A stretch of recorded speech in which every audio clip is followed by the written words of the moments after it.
പറഞ്ഞു വന്നിരുന്നത് ആവറേജിനെ കുറിച്ചാണ്. അപ്പോൾ ആവറേജ് ഒരു കാണുമ്പോൾ സെൻട്രൽ വാല്യൂ കാണുമ്പോൾ നമ്മൾ സൂക്ഷിക്കേണ്ട ഏറ്റവും പ്രധാനപ്പെട്ട കാര്യങ്ങളെക്കുറിച്ചാണ് ഇനി നമ്മൾ പറയാനുള്ളത്. ഒരു കൂട്ടം നിരീക്ഷണങ്ങൾ ശരാശരി മൂല്യത്തെയാണ് സെൻട്രൽ വാല്യൂ എന്ന് വിളിക്കുന്നത്. നമ്മൾ പറഞ്ഞല്ലോ, ഒരു കൂട്ടം നിരീക്ഷണങ്ങളുടെ ശരാശരി മൂല്യത്തെയാണ് നമ്മൾ സെൻട്രൽ ടെൻഡൻസി എന്ന് വിളിക്കുന്നത്.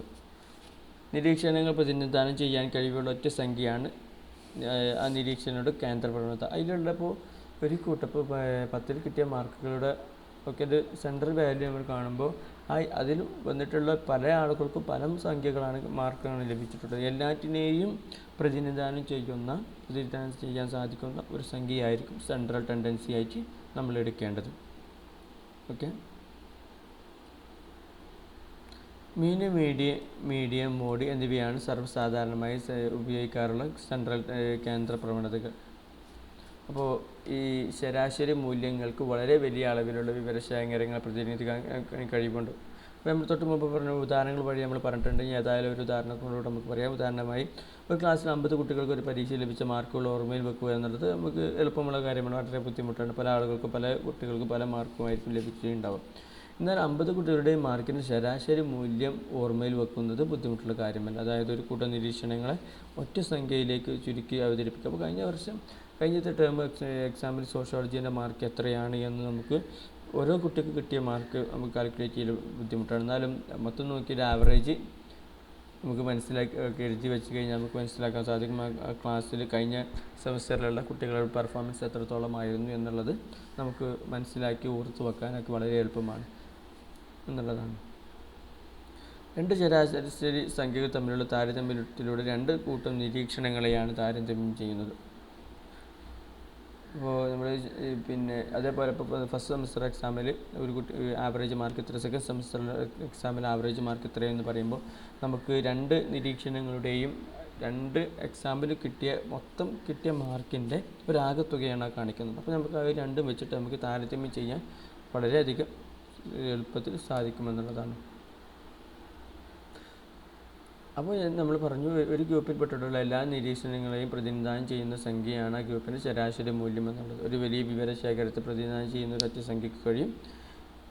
ഈ ശരാശരി സംഖ്യയ്ക്ക് ചുറ്റുമായി കേന്ദ്രീകരിക്കുന്ന പ്രവണത ആ ഗ്രൂപ്പിൽപ്പെടുന്ന ഓരോ സംഖ്യക്കും ഉണ്ടായിരിക്കും. അതിനാലാണ് ശരാശരികളെ കേന്ദ്ര പ്രവണത എന്ന് വിളിക്കുന്നത്. നമ്മൾ സെൻട്രൽ ടെൻഡൻസിയായി എടുക്കുന്ന ആ സംഖ്യക്ക് ആ ഗ്രൂപ്പിൽ വന്നിട്ടുള്ള എല്ലാ സംഖ്യയുമായിട്ടും ഒരേപോലെയുള്ള ഒരു ബന്ധമുണ്ടായിരിക്കും എന്നുള്ളതാണ്. അതുകൊണ്ടാണ് നമ്മൾ ഇതിനെ സെൻട്രൽ ടെൻഡൻസി എന്ന് വിളിക്കുന്നത്.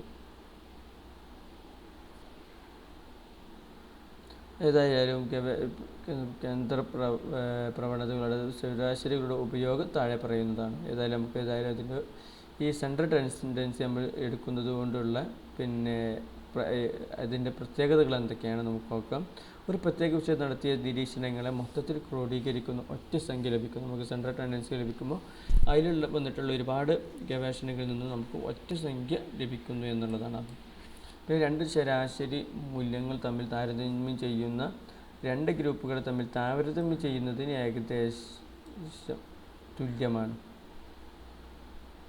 രണ്ട് ഗ്രൂപ്പുകളെ തമ്മിൽ താരതമ്യം ചെയ്യുന്നതിന് തുല്യമാണ് രണ്ട് ശരാശരി ലഭിക്കുന്ന രണ്ട് വാല്യൂകളെ പരസ്പരം തുലനം ചെയ്യുന്നത് എന്നുള്ളത്.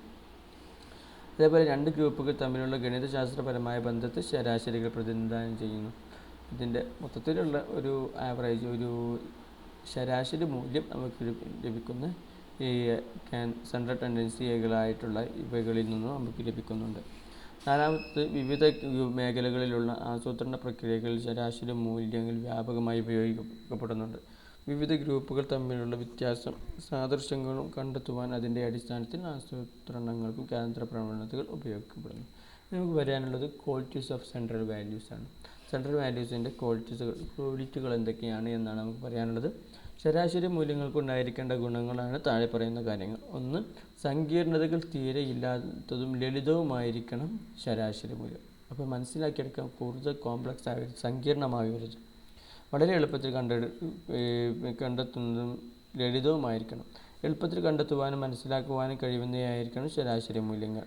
പിന്നെ ശരാശരി മൂല്യങ്ങൾ ഓരോ വിതരണ പട്ടികയിലെ എല്ലാ നിരീക്ഷണങ്ങളെയും പ്രതിനിധീകരിക്കണം.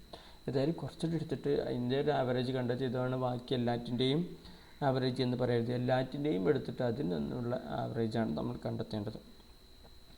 ഒരു വിതരണ പട്ടികയിൽ ഉയർന്ന മൂല്യമുള്ള സംഖ്യകൾ വളരെ താഴ്ന്ന മൂല്യമുള്ള സംഖ്യകളും ഉണ്ടായിരിക്കാം. ശരാശരി മൂല്യം നിർണ്ണയിക്കുന്നത് ഈ സംഖ്യകളെല്ലാം കണക്കിലെടുക്കേണ്ടതുണ്ട്. നമ്മൾ തൊട്ട് മുമ്പ് പറഞ്ഞതുപോലെ തന്നെ ഏറ്റവും നല്ല മാർക്ക് നല്ല വാല്യൂ വരുന്നതും ഏറ്റവും ചെറിയ മൂല്യം വരുന്നതുണ്ടാകും. പക്ഷേ നമ്മൾ ആവറേജ് കണക്കാക്കുമ്പോൾ എല്ലാറ്റിനെയും പരിഗണിച്ചിട്ടാണ് നമ്മൾ ആവറേജ് കണക്കാക്കേണ്ടത്. അതല്ലാതെ ഏറ്റവും കൂടുതലുള്ള കുറച്ച് സംഖ്യകൾ എടുത്ത് അതിൽ നിന്ന് ആവറേജ് എടുക്കുകയോ അല്ലെങ്കിൽ ഏറ്റവും കുറഞ്ഞതിൽ നിന്ന് എടുക്കുകയോ ചെയ്ത് കഴിഞ്ഞാൽ നമ്മുടെ ശരാശരി കണ്ടെത്തൽ വളരെ തീരെ ഫലമില്ലാത്തതായി പോകും. അഞ്ചാമത്തെ ഗണിതശാസ്ത്രപരമായ വിശകലനങ്ങൾക്ക് യോജിച്ച വ്യായിരിക്കുന്ന ശരാശരികൾ. ഓക്കെ, ഇത്രയും കാര്യങ്ങളാണ് ഈ വീഡിയോയിലൂടെ പറയാൻ ഉദ്ദേശിച്ചത്. വീഡിയോയിൽ പറഞ്ഞുള്ള കാര്യങ്ങളൊക്കെ നിങ്ങൾ മനസ്സിലായിട്ടുണ്ടെന്ന് കരുതുന്നു. Thank you very much.